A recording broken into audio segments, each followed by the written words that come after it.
Permasalahan yang pertama, masalah 1. Silakan kalian sediakan selembar kertas berbentuk persegi panjang.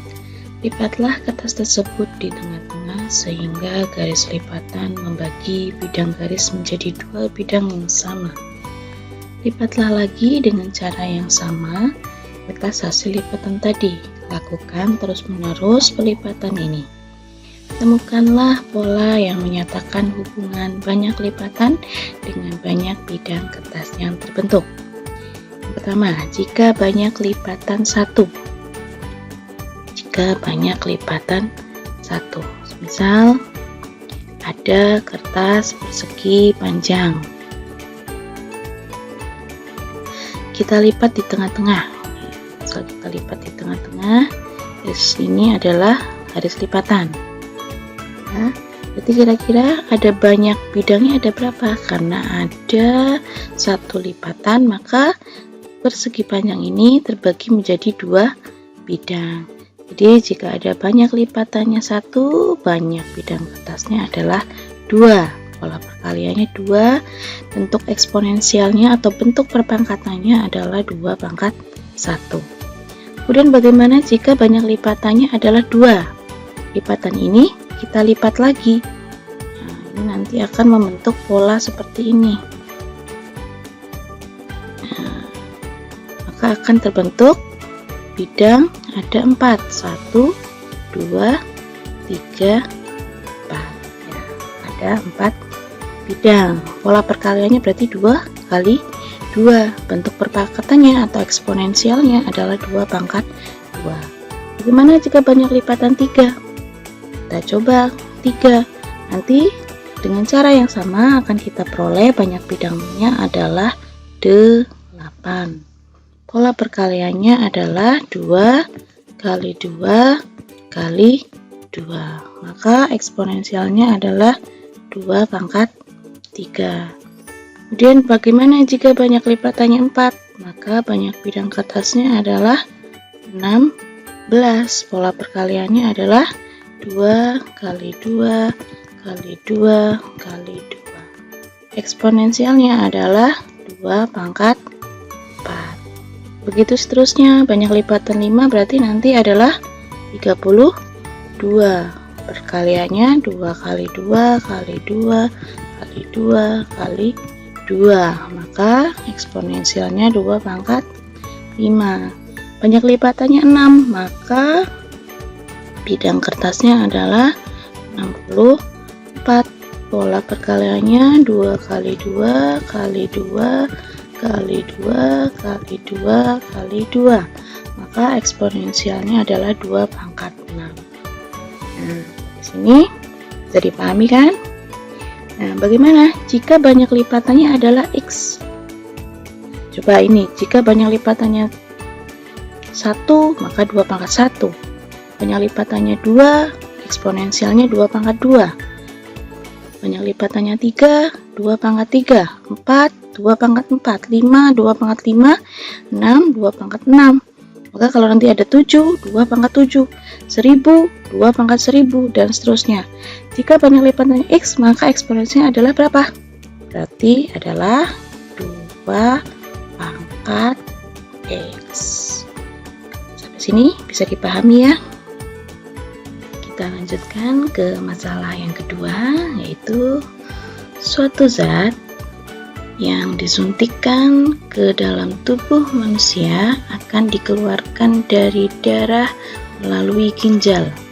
Setiap 1 jam, separuh zat itu dikeluarkan oleh ginjal. Bila 40 mg zat itu disuntikkan ke tubuh manusia, berapa miligram zat itu tersisa dalam darah setelah 1 jam, 2 jam, maupun 3 jam, dan seterusnya. Coba kita lihat. Di sini ada tabel waktu dalam jam. Ada 1 berarti 1 jam, 2 jam, 3 jam, 4 jam. Di sini ada jumlah zat dalam mg, pola perkalian dan eksponensialnya. Pada jam yang pertama, di sini tertuliskan jumlah zat dalam mg-nya adalah 20. Dari mana? Karena Tadi disuntikannya adalah 40 mg. Setiap 1 jam, separuh zat itu dikeluarkan. Nah, 40 separuhnya berapa? Separuhnya kan 20, berarti nanti separuhnya dikeluarkan oleh ginjal. Maka jumlah zat yang tersisa adalah 20 mg, separuhnya dari 40. Nah, pada jam yang kedua berapa? Nah, setiap 1 jam kan separuhnya dikeluarkan oleh ginjal. 20 separuhnya berapa? Berarti 10. 10 separuhnya berapa? Nah, di 3 jam berarti separuhnya 10 adalah 5. Nah, di jam keempat separuhnya 5 itu berapa? Separuhnya 5 adalah 2,5 dan seterusnya. Kemudian untuk mengisi pola perkalian, 20 diperoleh dari mana? Yaitu 40 kali setengah, separuhnya dari 40. Kalau 10 diperoleh dari mana? Tadi awalnya 40. Nah, 40 kali berapa? Itu biar jadi 10, berarti dikali 1/4 ya. Nah, kalau 5 diperoleh dari mana? Dari 40 dikali 1/8. 2,5 diperoleh dari mana? 40 dikali 1/16. Nah, begitu pola perkaliannya. Kemudian eksponensialnya atau bentuk perpangkatannya. Di sini 40 kali setengah, berarti sama aja dengan 40 dikali setengah pangkat 1. Setengah yang sama aja setengah pangkat 1. Sekarang yang kedua, 40 kali 1/4 bisa kita tuliskan menjadi 40 dikali 1/4 itu adalah setengah pangkat 2. Setengah pangkat 2 itu kan artinya setengah kali setengah. Setengah kali setengah itu sama dengan 1/4. Kemudian 40 kali 1/8 berarti sama aja 40 dikali setengah pangkat berapa? 1/8 itu setengah pangkat 3, artinya setengah kali setengah kali setengah, yaitu 1/8. Kemudian 40 kali 1/16 berarti 40 dikali setengah pangkat berapa? 1/16. 1/16 itu sama aja setengah pangkat 4. Nah, dari sini kita peroleh jika waktunya 1 jam, maka bentuk eksponensialnya 40 kali setengah pangkat 1. Waktunya 2 jam, eksponensialnya 40 kali setengah pangkat 2. 3 jam berarti 40 kali setengah pangkat 3, dan 4 adalah 40 kali setengah pangkat 4. Nah, bagaimana kalau 5 jam? Bisa kita prediksi eksponensialnya, yaitu 40 kali setengah pangkat 5. Kalau 6 jam berarti 40 kali setengah pangkat 6. Nah, bagaimana jika waktunya adalah X jam?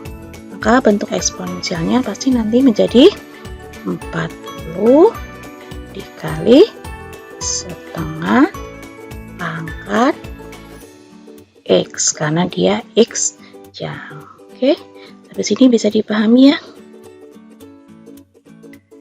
Ya, selanjutnya mari kita lihat dari dua permasalahan sebelumnya. Mari kita sama-sama kita simpulkan bentuk fungsi eksponensial. Tadi dari masalah yang pertama ya, kita peroleh bentuk dari eksponensialnya adalah 2 pangkat X. Ya, masalah yang pertama, jadi 2 pangkat X. 2 pangkat X ini bisa kita tuliskan menjadi 1 kali 2 pangkat X. Ya, 1 kali 2 pangkat X itu sama aja 2 pangkat X. Kemudian dari masalah yang kedua, tadi kita peroleh bentuk eksponensialnya adalah 40 dikali setengah pangkat X. Nah, dari masalah 1 dan masalah 2 ini kita peroleh bentuk eksponen. Ada pola yang sama. Coba di sini ada 1, ada 40. Ini adalah bilangan di depan bentuk eksponensialnya, apa perpangkatannya. Maka 1 dan 40 ini kita sebut ini sebagai bilangan konstanta. kita singkat sebagai K. Kemudian bentuk berikutnya di sini ada 2 pangkat X, ada setengah pangkat X, sama-sama pangkat X. Ini adalah pangkatnya. Ada 2, ada setengah di sini.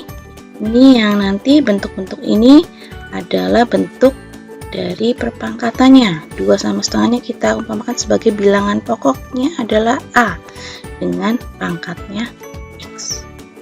Maka dari 2 jenis eksponensial ini bisa kita lihat ada unsur konstanta K dan ada A pangkat X. Maka bisa kita simpulkan bahwa nanti bentuk fungsi eksponen bisa berbentuk K dikali A pangkat X. K-nya adalah konstanta, A pangkat X-nya adalah bentuk pangkatnya. Maka nanti fungsi eksponensialnya adalah fx sama dengan K kali A pangkat X. Kesimpulan lebih lengkapnya adalah seperti ini. Definisi fungsi eksponensial. Fungsi eksponensial adalah sebuah fungsi yang memetakan setiap bilangan real X. X tadi di sini adalah pangkatnya dengan tepat satu anggota bilangan real K dikali A pangkat X. K tadi adalah sebuah konstanta dan A adalah bilangan pokok atau basisnya. Dengan syarat A-nya lebih dari 0 dan A-nya tidak boleh sama dengan 1. Dalam bentuk umumnya, fungsi eksponensial dituliskan menjadi fx K A pangkat X dan bisa ditulis juga Y sama dengan fx sama dengan K kali A pangkat X. Nah, inilah kesimpulan dari bentuk fungsi eksponensial. Ya, sampai sini bisa dipahami ya. Jika ada pertanyaan bisa dituliskan dalam kolom komentar. Terima kasih.